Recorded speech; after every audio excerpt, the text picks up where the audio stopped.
The modern law enforcement duty belt, something most of us associate with police officers, has come a long way. It's not just a belt anymore. It's a critical part of an officer's equipment, carrying everything from handcuffs and radios to firearms and medical gear. So how did we get here?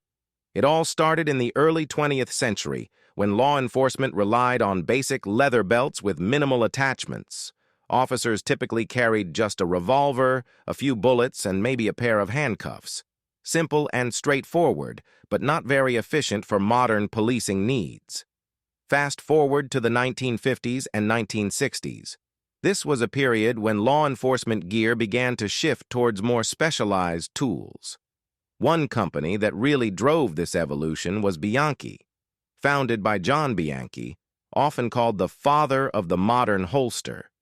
His innovations led to more secure, ergonomic holsters that were easier for officers to draw from, revolutionizing how holsters fit on duty belts. By the 1970s, another company, Safariland, founded by Neil Perkins, was making waves. Safariland focused on developing holsters with retention features, preventing a suspect from easily snatching an officer's weapon.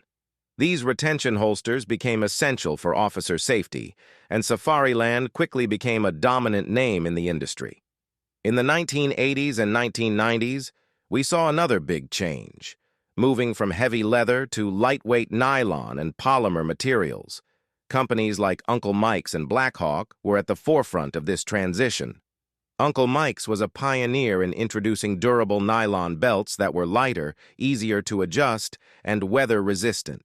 This was especially useful for officers operating in varying climates and conditions. Blackhawk also made significant contributions, most notably with their Serpa holster system, enhancing quick-draw capabilities while maintaining security. Today, duty belts are modular and customizable, allowing officers to carry exactly what they need, from body cameras to tasers, without sacrificing comfort or mobility.